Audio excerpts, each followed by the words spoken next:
여러분 안녕하세요. 통합사회 수업 함께하는 윤석재 선생님입니다.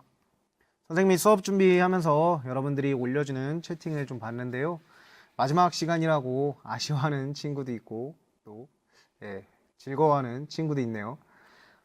마지막 시간이니까 딱 이번 시간 한 45분 정도만 잘 참고 오늘을 잘 마무리했으면 좋겠습니다. 그리고 청소년 노동인권에 대한 내용은 지난 시간에 수업했고요.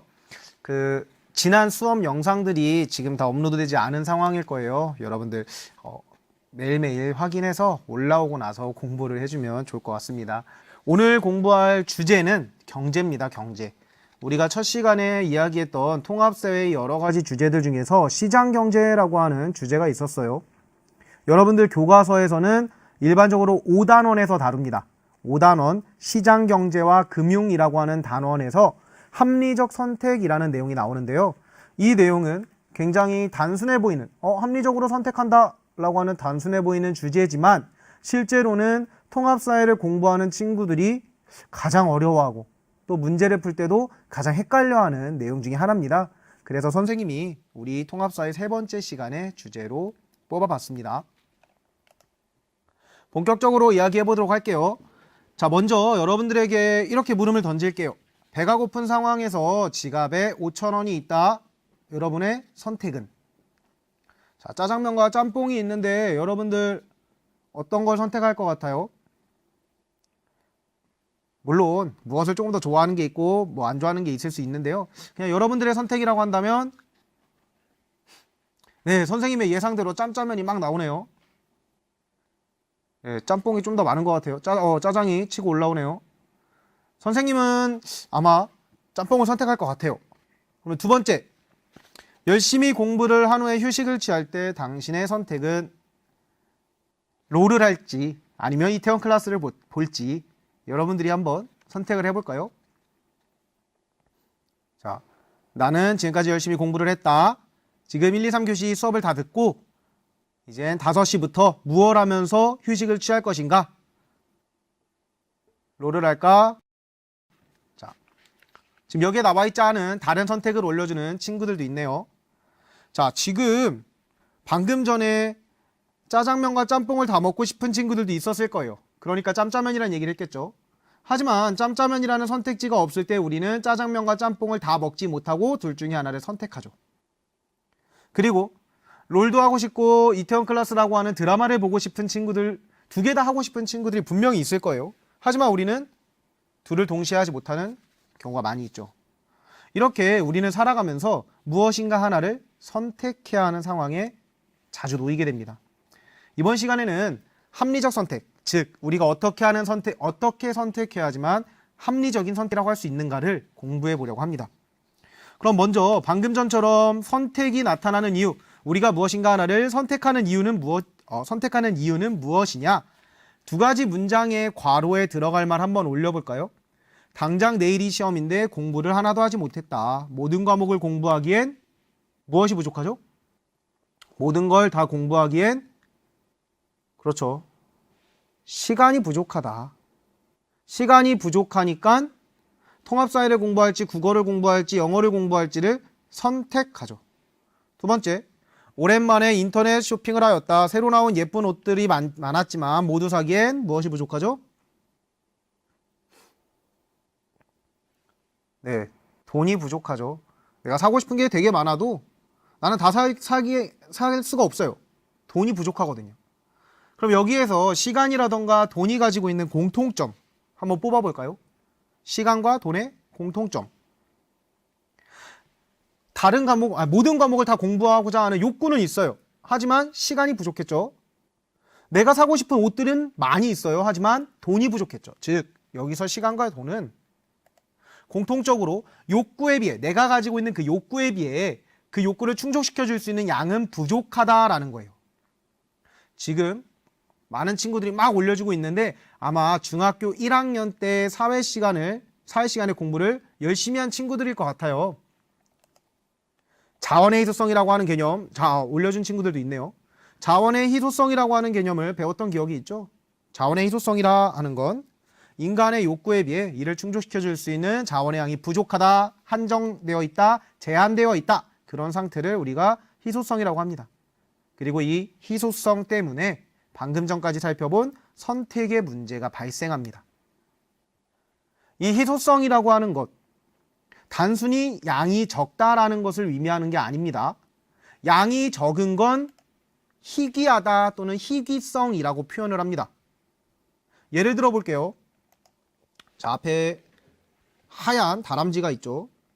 선생님이 원래 여기에 이제 싣고 싶은 건 이 하얀 다람쥐가 아니라 사실 하얀색 바퀴벌레인데 여러분들의 누군가는 혐오스럽게 느낄 수 있기 때문에 선생님이 다람쥐를 가지고 왔는데요.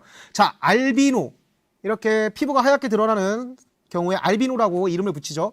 알비노 바퀴벌레가 있다고 가정해 봅시다. 온몸이 하얗습니다. 온몸이 하얀 알비노 바퀴벌레. 양이 굉장히 적죠. 하지만 이 알비노 바퀴벌레에 대한 욕구는 많을까요? 욕구가 없을 거예요, 아마. 뭐 경우에 따라 그 벌레 잡는 회사 같은 데서는 아주 욕구를 많이 가지고 있을 수 있는데, 자, 알비노 바퀴벌레라고 하는 건 인간이 가지고 있는 욕구와 비교했을 때 양이 적다라고 얘기하기보다는 단지 그 양 자체가 적죠. 이런 경우에 우리는 알비노 바퀴벌레를 희귀하다라고 이야기합니다. 양이 적다라는 거죠. 희귀병이라는 말이 있죠. 희귀병. 사람이 병에 걸리고 싶다라고 하는 욕구가 있진 않죠. 욕구가 없어요. 그런데 병에 걸려요. 근데 그 병에 걸리는 사람의 수는 굉장히 적어요. 그런 경우에 우리는 희귀병이라는 표현을 씁니다. 자, 희소성과 희귀성, 다른 개념입니다. 희소성이라고 하는 말에는 욕구가 반드시 들어갑니다. 욕구와 비교했을 때 양이 부족할 때 희소성, 욕구와 상관없이 단순히 양이 적을 때 희귀성. 여러분들 중학교 때 공부했던 내용을 다시 이야기하고 있는 거예요. 자, 이 희소성이라고 하는 것은 고정되어 있지 않고 상대적입니다. 그리고 시간과 장소, 상황에 따라 달라집니다. 하나하나 사례를 한번 살펴볼게요. 첫 번째, 추운 남극이라던가 북극에 있는 에어컨, 그리고 더운 열대지방에 있는 에어컨, 둘 중에 더 희소한 에어컨은 열대지방에 있는 에어컨이겠죠. 더운 지방에서 당연히 에어컨에 대한 욕구가 많을 거니까요. 그 다음, 두 번째로 열대지방에서의 난로와 이번엔 추운 남극지방에서의 난로를 비교해 봅시다. 열대지방에서의 난로는 욕구가 많지 않겠죠. 하지만 추운 남극의 난로는 욕구가 많을 거예요. 그리고 그 욕구보다 난로의 양이 적을 가능성이 높죠. 그러면 둘 중에 희소성이 더 높은 건 남극에서의 난로라고 할 수 있겠죠. 이렇게 희소성은 장소에 따라 달라지고 시간에 따라서도 달라집니다. 세 번째, 오일이라고 되어 있는 이 통 봅시다. 석유를 이야기하려고 하는 거예요. 석유. 과거에 석유는 검은 물이라고 불렸대요. 검은 물. 그 용도를 몰랐기 때문에 그냥 검은색 물이다, 그뿐이다 라고 불렀던 건데, 지금은 굉장히 희소해졌죠. 석유를 가지고 있으면 부자가 될 수 있죠. 그러다 보니 사람들이 석유에 대한 욕구가 높아지게 되고, 따라서 욕구비의 양이 부족한 희소한 상태가 되어버린 거죠. 그 다음, 요즘과 같은 상황에서는 마스크에 대한 욕구가 막 늘어나죠. 근데 마스크의 양이 부족해요. 그러다 보니까 정부에서는 마스크 오브제와 같은 제도를 시행하고 있는 거고요. 이렇게 어떤 상황이냐에 따라서 마스크의 희소성이 달라지기도 합니다. 지금까지 이야기한 이 자원의 희소성을 다시 한번 이야기하는 이유는 선택의 문제가 발생하는 이유가 바로 이 희소성 때문인 겁니다. 그러면 합리적 선택을 위해서는 어떻게 해야 하는가를 본격적으로 알아볼게요. 합리적으로 선택하려면 최소의 비용으로 최대의 편익을 얻는 선택을 해야 됩니다. 그리고 선택에 따른 편익이 비용보다 큰 선택을 해야 돼요. 자, 비용이라는 말, 편익이라는 말이 중복돼서 나타나고 있어요. 편익이 무엇이고 비용이 무엇인가? 편익이란 선택을 통해 얻게 되는 만족이나 이익을 이야기합니다. 내가 무엇인가를 선택했을 때 그 선택을 통해서 얻을 수 있는 만족, 이익. 근데 여기서의 만족이라던가 이익은 뭐 5,000원이다, 10,000원이다 라고 하는 물질적인 것뿐만 아니라 즐거움, 성취감, 행복 이런 것들 들어서 이태원 클래스를 볼까 롤을 할까 고민하던 친구가 롤을 하기로 결정했을 때, 롤을 선택했을 때 롤을 하면서 즐거움을 느끼죠. 그럼 그 즐거움은 편익이 될 수 있다는 거죠. 또는 친구들과 만나서 놀 때 야, 우리 뭐 영화 볼래? 아니면 뭐 축구 할래? 뭐 코인 노래방 갈래? 이렇게 여러 가지 선택지를 두고 그 중에 하나를 정해서 하죠. 친구들과. 그때 여러분들은 막 행복함을 느낄 거예요. 그것 또한 편익이라고 부른다라는 겁니다. 돈이 될 수도 있고 시간이 될 수도 있고 노력이 될 수도 있는 거죠.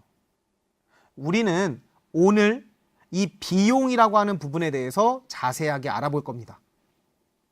그리고 지금 합리적 선택이란이라고 나와 있는 이 슬라이드에서 유추할 수 있는 내용을 하나 더 뽑아보자면 가격이 같아요. 비용이 같아요.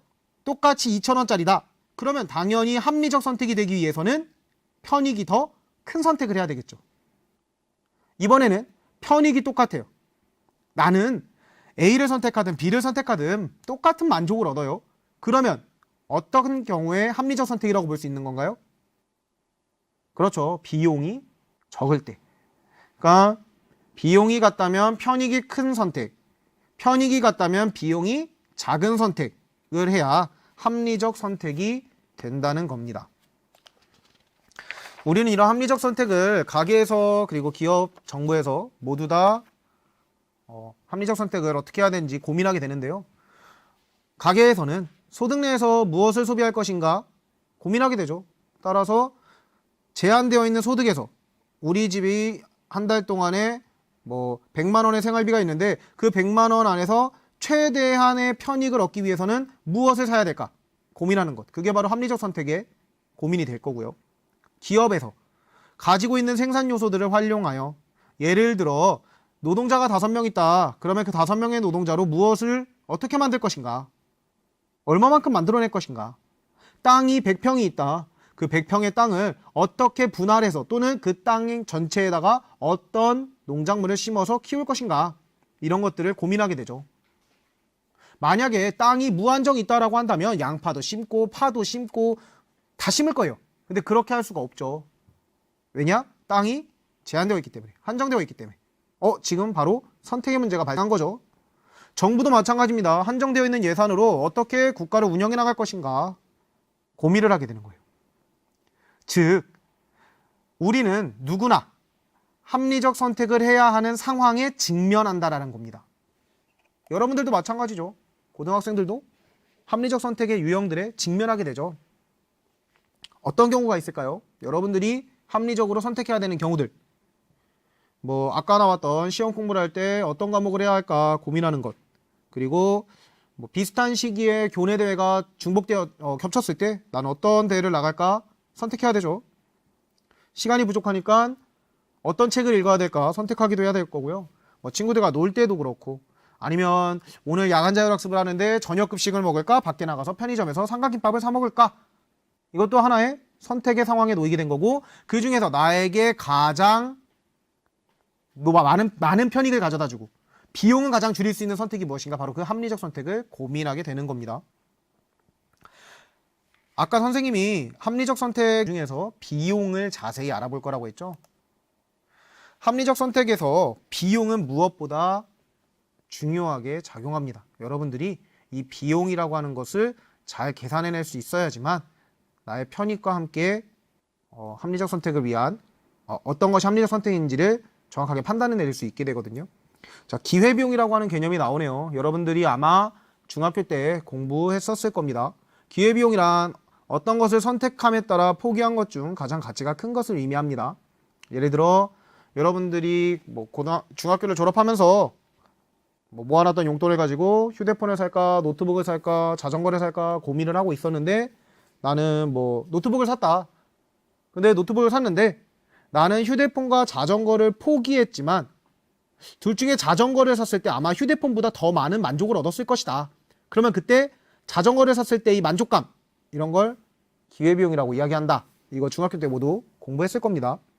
자, 이 기회비용을 중학교에서는 딱 요 정도 수준으로 공부했을 거예요. 어떤 것을 선택함에 따라 포기한 것 중 가장 가치가 큰 것.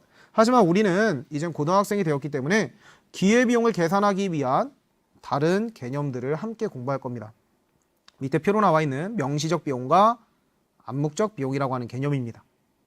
선생님이 한 가지 얘기를 안 한 게 있네요. 지금 이 기회비용이라고 하는 것, 아까 분명히 선생님이 비용을 자세히 알아본다라고 했는데 왜 갑자기 기회비용을 이야기하나요? 아까 이야기한 경제에서 이야기하는 비용은 이 기회비용을 의미합니다. 그러니까 아까 편이다 라고 생각하면 돼요. 명시적 비용이란 것은 경제적 선택에서 실제로 지출하는 비용을 의미합니다.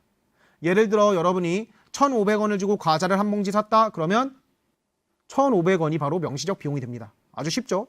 당장 내 지갑에서 나가는 돈, 당장 내가 쓰는 돈, 내가 그것을 선택했기 때문에 지출해야만 하는 비용, 그걸 바로 명시적 비용이라고 합니다.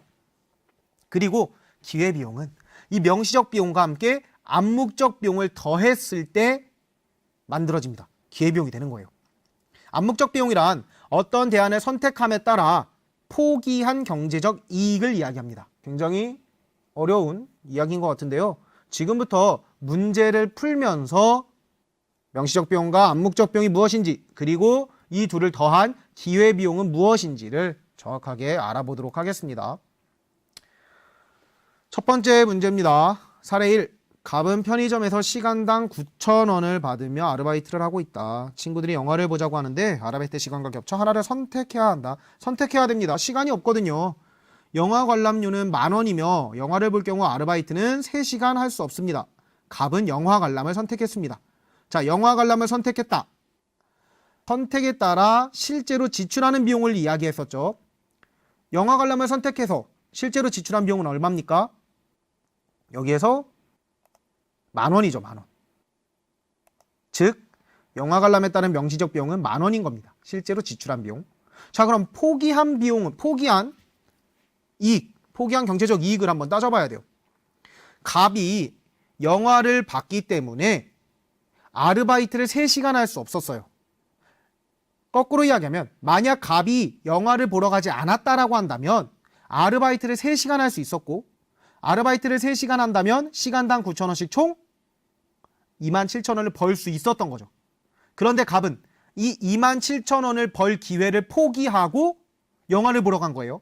그러면 영화 관람에 따라 포기한 경제적 이익, 즉 암묵적 비용은 갑이 포기한 아르바이트 3시간치에 해당하는 돈, 즉 27,000원이 됩니다. 따라서 기회비용은 명시적 비용과 암묵적 비용을 합한 거기 때문에 37,000원이 갑의 영화 관람 선택에 따른 기회비용이 되는 거죠. 자, 명시적 비용과 암묵적 비용의 의미 다 이해가 가나요? 지금은 굉장히 단순화시킨 사례이기 때문에 찾는 게 어렵지 않았을 것 같아요. 두 번째입니다. 다음은 음식별 가격과 음식으로부터 얻는 편익을 나타낸 것이다. 햄버거는 5,000원, 김치볶음밥 6,000원, 국밥 7,000원입니다. 그리고 햄버거를 먹었을 때의 편익, 물론 편익이라고 하는 거 햄버거를 먹는다고 해서 6,000원이 생기는 건 아니죠. 하지만 햄버거를 먹었을 때 느끼는 만족감, 즐거움, 행복함 이런 것을 6,000원어치다 라고 가정한 겁니다. 그리고 김치볶음밥은 6,500원만큼의 행복을 느낄 수 있고요. 국밥은 8,500원만큼의 행복, 즉 만족감을 얻을 수 있습니다. 여기에서 만약 국밥을 선택했다라고 가정해 볼게요. 국밥을 선택했어요. 명시적 비용 얼마죠? 명시적 비용. 국밥을 선택했기 때문에 실제로 지출하는 비용은 7,000원이죠. 7,000원. 그러면 국밥 선택에 따라 포기한 암묵적 비용은 무엇이냐? 자, 국밥을 선택함으로써 햄버거를 먹었을 때의 경제적 이익, 김치볶음밥을 먹었을 때의 경제적 이익을 포기한 거예요. 근데 이 암묵적 비용을 계산할 때는 이렇게 포기한 대안이 여러 개가 있다라고 한다면 그 중에 가장 가치가 큰 것, 가장 포기한 이익이 큰 것만 따지면 됩니다. 우리 기회비용의 의미 자체가 어떤 것을 선택함에 따라 포기한 것 중 가장 가치가 큰 것이었죠. 그럼 여기서 한번 볼게요. 햄버거를 먹었다라고 한다면 얼만큼의 경제적 이익을 얻을 수 있었는가? 자, 햄버거를 먹으면 6,000원만큼의 편익을 얻습니다. 하지만 이 6,000원만큼의 편익을 얻기 위해서는 5,000원을 써야만 했죠. 그러면 햄버거를 선택했을 때는 1,000원만큼의 경제적 이익을 얻을 수 있었던 겁니다. 김치볶음밥은 6,500원만큼의 편익을 얻을 수 있는 음식인데 이 6,500원만큼의 편익을 얻기 위해서는 6,000원이라고 하는 명시적 비용을 지불했어야만 하는 거죠. 그러면 김치볶음밥은 6,000원을 내고 6,500원만큼의 편익을 얻어오기 때문에 500원만큼의 경제적 이익을 가지고 있다라고 이야기할 수 있겠죠.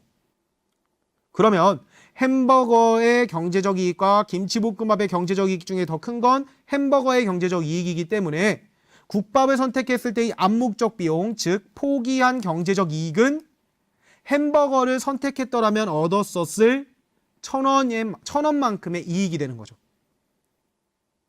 좀 어려울 거예요, 여러분들. 자, 지금 여기서 다시 한번 포인트를 잡자면 국밥을 선택적 비용은 아마 쉽게 찾았을 거예요. 암묵적 비용은 포기한 경제적 이익인데 여기서 포기는 햄버거와 김치볶음밥 두 개를 했지만 둘 중에 더 가치 있는 것만 따지면 됩니다. 햄버거는 6,000원만큼의 편익을 얻을 수 있지만 5,000원을 써야만 했기 때문에 1,000원만큼의 경제적 이익이 있었던 거고, 김치볶음밥은 6,500원만큼의 편익을 얻지만 6,000원을 써야만 했기 때문에 5,000원만큼의 경제적 이익이 있었던 거죠. 500원만큼의. 그러면 국밥을 선택함에 따라 포기한 경제적 이익, 즉 암묵적 비용은 햄버거를 선택했더라면 얻었었을 1,000원만큼의 경제적 이익이라는 겁니다. 그러면 기회비용은 암묵적 비용과 명시적 비용을 모두 합한 8,000원이 되겠죠.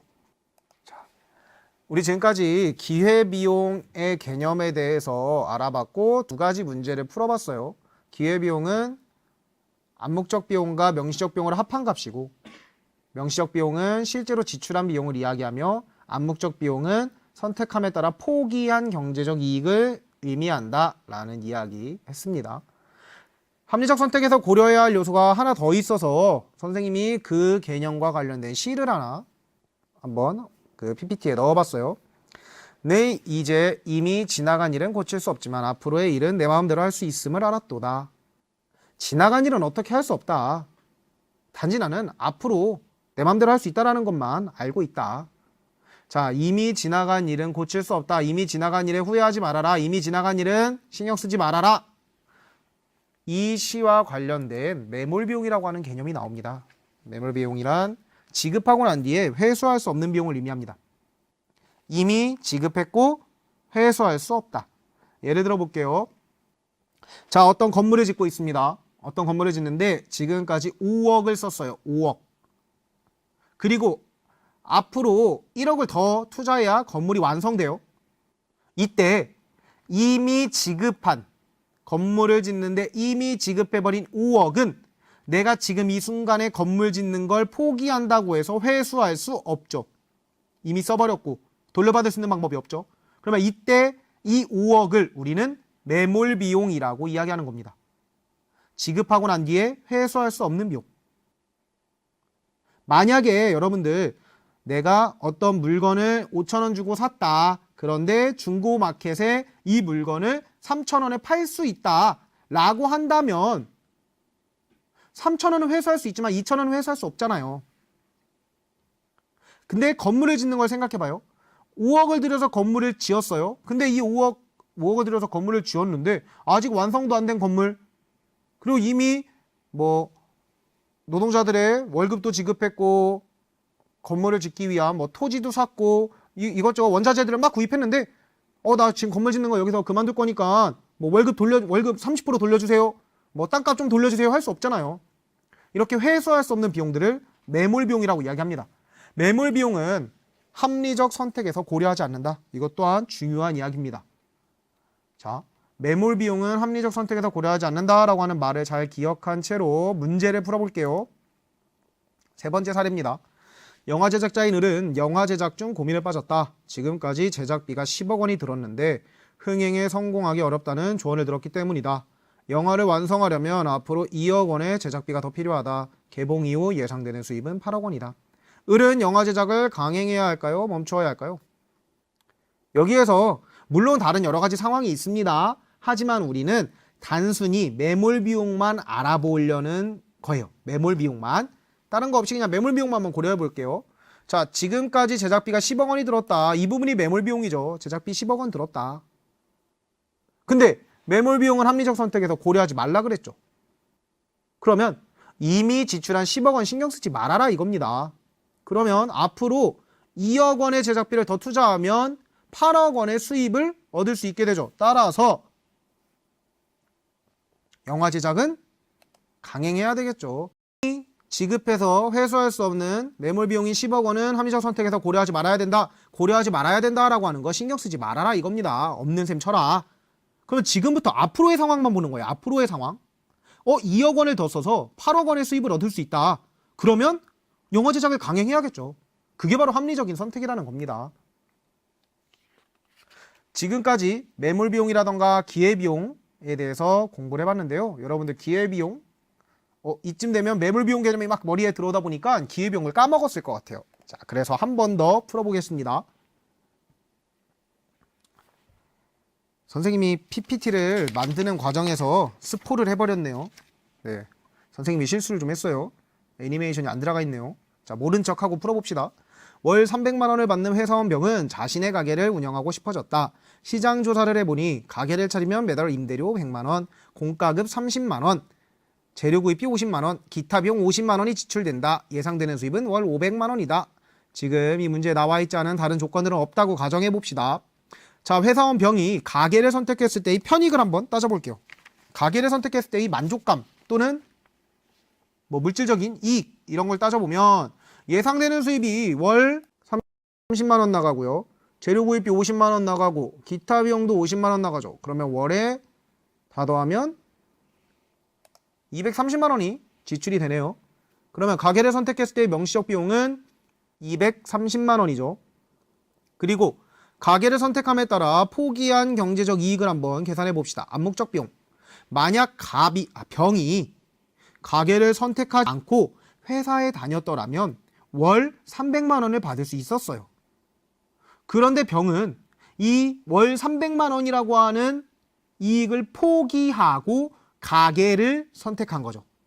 그러면 가게 선택에 따른 암묵적 비용은 바로 회사에 다녔더라면 얻었었을 300만 원이 됩니다. 그러면 기회비용은 명시적 비용과 암묵적 비용의 합이기 때문에 530만 원이 되겠죠. 자, 아까 합리적 선택이 되기 위해서는 선택에 따른 편익이 비용보다 커야 한다라고 했어요. 편익이 비용보다 커야 한다. 지금 가게를 선택함에 따라 얻는 만족감, 이익은 500만 원인데 가게를 선택함에 따라 치르는 대가는 530만 원이에요. 그러면 가게를 선택해야 합니까? 선택하지 않아야 합니까? 그렇죠. 즉 편익이 비용보다 작기 때문에 계속해서 회사를 다니는 것이 합리적 선택이 됩니다. 그러면 우리 이렇게 편익이라던가 비용을 고려해서 합리적 선택을 할 때 어떤 과정을 따라야 하는가? 한번 간단하게 도식화 해봤는데요. 먼저 문제를 인식해야죠. 선택의 문제를 인식하는 겁니다. 용돈으로 가방 사야지. 용돈으로 가방 사야지. 그러면 내가 살 수 있는 가방이 어떤 것들이 있을까? 대안을 나열해봐야죠. 뭐 예를 들어 A 브랜드, B 브랜드, C 브랜드, D 브랜드에 있는 가방들을 내가 살 수 있겠구나 라고 내가 현재 상황에서 살 수 있는 가방에 대한 정보들을 막 수집합니다. 그리고 평가 기준을 설정해야 돼요. 예를 들어 나는 가방을 살 때 디자인은 좀 둥글둥글한 가방이었으면 좋겠고 또 색상은 기왕이면 검정색이었으면 좋겠어. 가격은 7만 원 안쪽이었으면 좋겠어. 이런 식으로 기준을 잡아요. 그리고 내가 잡은 기준에 따라 각각의 A, B, C, D 브랜드의 가방들을 분석합니다. 디자인에 따라서 둥글둥글하지 않은 C 브랜드 건 빼버리고 색상에 따라서 평가하면 내가 원하는 검정 색깔은 A랑 D 브랜드네. 거기에 가격이 7만 원 안쪽이라고 했는데 D 브랜드는 7만 5천 원이네. 그러면 종합적으로 나는 A 브랜드의 가방을 사야겠다라고 하는 하나의 대안을 선택하게 되죠. 이 합리적 선택의 과정들이 어떤 것을 선택할 때 거쳐야 하는 과정이 됩니다. 근데 이거 여러분들이 이미 다 하고 있는 거예요. 자, 친구들하고 만나서 혼자 있다고 한번 가정해 볼게요. 자, 지금 내가 양한자율학습을 1시간 앞둔 상황에서 밥을 먹어야 된다. 자, 문제인식. 배고파. 밥 먹자. 대안 나열. 어디 갈까? 우리 학교 앞에 있는 김밥집에 갈까? 편의점에 갈까? 아니면 굶을까? 자, 평가 기준도 나름대로 세우죠. 나는 오늘 약간 국물 있는 게 먹고 싶고 그리고 나는 내 용돈을 좀 아꼈으면 좋겠으니까 가격은 3,000원을 안 넘었으면 좋겠고 그리고 좀 친절한데 갔으면 좋겠다. 이런 기준들을 막 세우죠. 그 다음에 대안들은 평가합니다.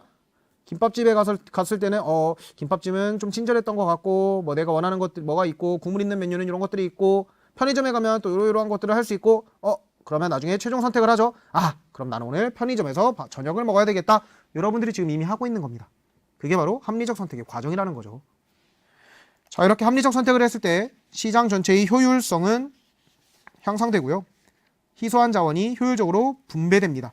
즉 최소의 비용으로 최대의 효과를 얻을 수 있게 된다는 거죠. 하지만 합리적 선택이 항상 바람직하다라고는 이야기하기 어려워요. 합리적 선택의 한계 또한 우리가 주목해야 되는데요. 첫 번째, 편익과 비용을 정확하게 계산하기 어렵습니다. 아까 선생님이 냈던 문제 중에 국밥, 햄버거, 김치볶음밥의 비용과 편익이 나왔던 그 표 기억하나요?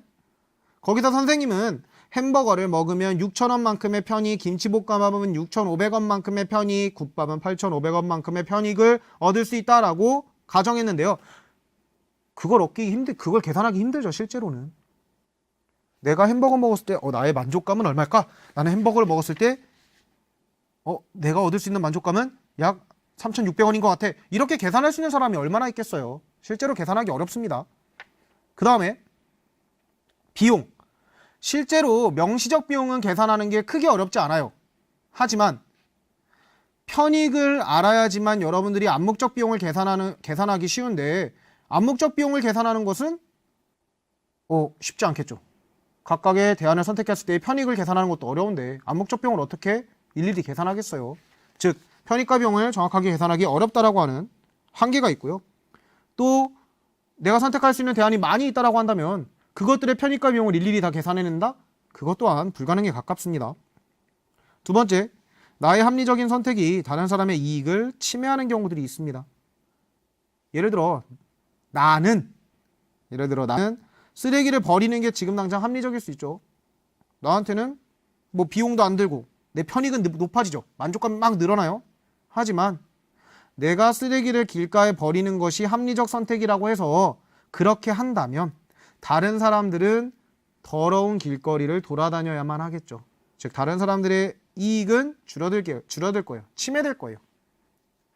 세 번째, 비용은 줄이고 편익을 높여야 합리적 선택이 될 텐데 비용을 줄이려고 하다 보면 법을 어기는 경우들 또는 공익을 해치는 상황들이 막 나타나게 됩니다.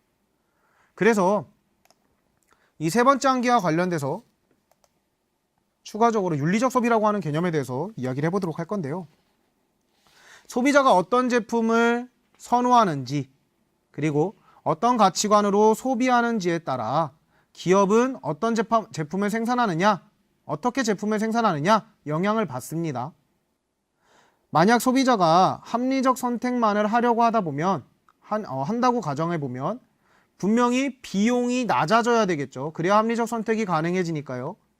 그러면 기업의 입장에서는 일단 바로 소비자들이 지출하는 명시적 비용을 낮추기 위한 노력을 하게 될 겁니다. 비용을 낮추려고 하겠죠. 그러면 환경을 오염시킬 수도 있고요. 그러니까 폐수 같은 걸 정화시키지 않고 바로 강에 버리면 폐수 정화 비용이 줄어드니까 비용이 줄어들겠죠. 또는 뭐 동물을 학대하거나 막대할 수도 있게 되겠고요. 그리고 아동 노동을 통해서 조금 더 저렴한 임금을 지급하려고 할 수도 있어요. 또 어떤 음식의 경우에는 건강한 재료가 아니라 여러 가지 다양한 식품 첨가물들을 사용할 수도 있겠죠. 그러니까 소비자들이 합리적 선택만을 하려고 하다 보면 기업이 거기에 영향을 받아서 비용을 줄이려는 노력을 할 것이고 그 비용을 줄이려고 하는 노력이 우리 공동체라던가 환경에 나쁜 영향을 줄 수도 있습니다. 따라서 우리는 합리적 선택 매우 중요하지만 환경과 공동체를 고려하는 윤리적 판단에 따른 소비 또한 할 필요가 있다는 겁니다. 자, 윤리적 소비와 관련돼서는 지식이라던가 어떤 이론에 관련된 것보다는 이러한 것들은 윤리적 소비와 관련이 있습니다라는 걸 선생님이 소개하는 정도로만 언급을 할게요. 자, 여러분들이 만약 어떤 상품에 이런 마크가 있다라고 하면 그것은 어떤 의미일까요? 이런 마크가 있다? 그러면 공정무역이라는 의미를 가지고 있는 겁니다. 공정무역이란 원료를 생산하는 노동자에게 정당한 대가를 제공해 줍니다. 그래서 상호 간의 혜택이 동등하게 이루어지게 만들어내는 무역인 거죠. 예를 들어 초콜릿이라던가 커피, 공예품 같은 것에 많이 붙어 있는데요. 커피의 경우에 커피 원두를 수확하는 노동자들이 하루에 받는 임금이 굉장히 적죠. 우리나라 돈으로 단돈 몇백 원 수준, 많아봤자 몇천 원. 그렇게 하는 이유는 커피 원두의 가격을 낮추기 위한 거죠. 비용을 줄이려고 하는 거죠. 그러다 보니까 커피 원두를 생산하는 노동자들은 굉장히 열악한 환경에서 생활하게 되는 거고요. 그러니까 공정무역은 그들에게 더 정당한 대가를 줌으로써 원료를 생산하는 사람과 그리고 커피 원두를 판매하는 판매자들 간의 혜택이 동등하게 나타나게 하겠다라고 하는 겁니다. 그 다음 이런 마크가 보이면 유기농산물이구나 라고 생각을 하면 됩니다. 유기농법으로 기른 거고요. 최소 2년 동안 2년 이상 농약이라던가 화학비료를 사용하지 않은 경우에 바로 이 유기농산물이라고 하는 마크를 받을 수 있습니다. 농약과 화학비료를 사용하지 않았기 때문에 환경 친화적이라고 할 수 있겠죠. 그 다음에 동물복지라고 하는 마크가 있습니다. 동물복지. 이 마크가 붙어 있다. 이 마크는 주로 달걀이라던가 닭고기에 많이 붙어 있는데요. 동물복지 인증을 받은 마크고요. 동물을 학대하지 않았다. 그리고 비윤리적으로 도살, 비윤리적으로 잡지 않았다라고 하는 거예요. 그래서 각 동물의 특성에 맞게, 습성에 맞게 대했다라고 하는 인증입니다. 달걀에 많이 있는 이유가 닭을 좁은 우리에 빽빽하게 넣어서 키운 게 아니라 닭이 자유롭게 돌아다닐 수 있도록 풀어서 키웠다라고 하는 거거든요. 그래서 닭들이 스트레스를 좀 받지 않게 한 상황이라는 거죠. 동물의 복지를 생각했다라는 겁니다.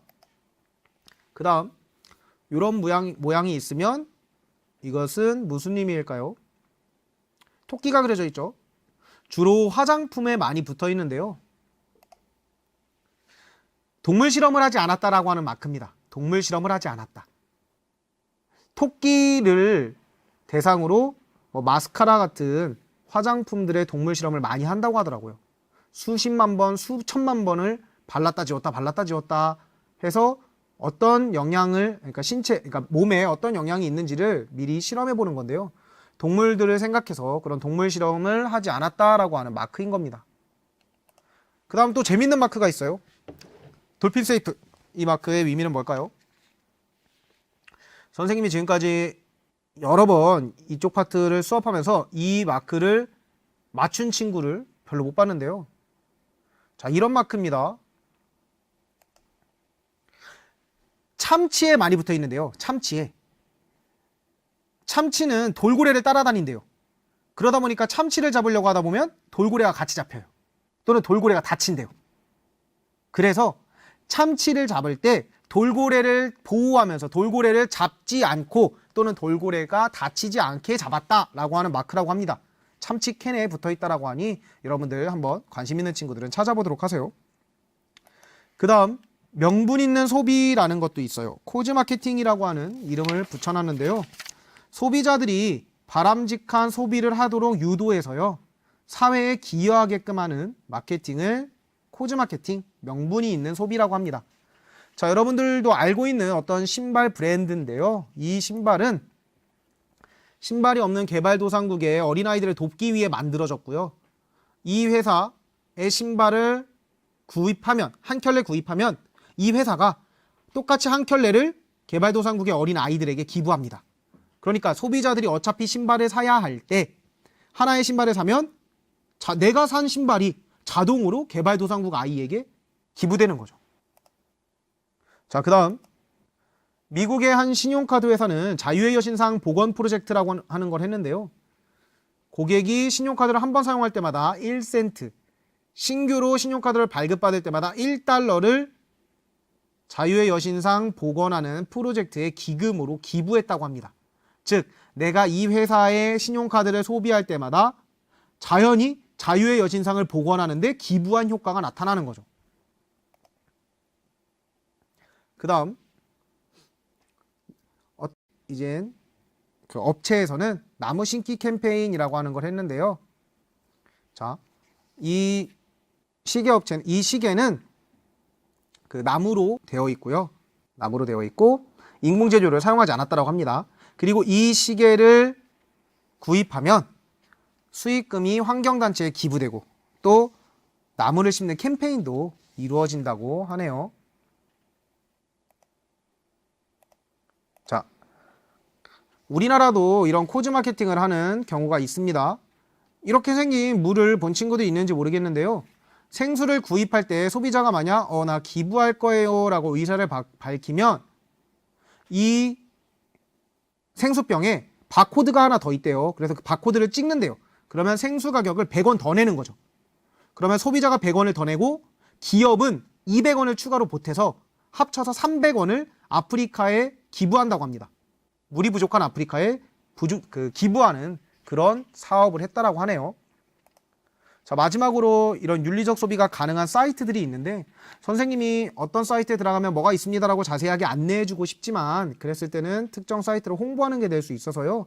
여러분들이 인터넷 포털 사이트에 착한 소비 또는 윤리적 소비라고 검색을 하면 공정무역 및 사회적 경제 제품을 구입할 수도 있고요. 또 위안부 할머니라던가 학대 피해 아동을 지원하는 상품들을 구입할 수도 있습니다. 그리고 환경을 보호해서 만든 녹색 제품을 구입했을 경우에는 따로 포인트를 적립해주는 그런 사이트들도 있어요. 여러분들 한번 착한 소비라던가 윤리적 소비를 검색해보면 좋을 것 같습니다. 자, 오늘 학습한 내용은 여기까지고요. 다음 시간, 즉 다음 주 월요일에는 표와 그래프 분석하는 문제를 풀어볼 건데요. 따로 어떤 이론을 다루는 게 아니라 여러분들이 통합사회 시험에서 가장 어려워하는 부분이 표라던가 그래프를 분석하는 거거든요. 그래서 우리는 좀 시험에 대비하는 성격으로 문제풀이를 진행해 보도록 하겠습니다. 자, 오늘도 3시간 동안 여러분들 고생 많이 했습니다. 자, 이제 남은 시간은 푹 쉬도록 하세요. 자, 그럼 다음 주에 봐요. 안녕.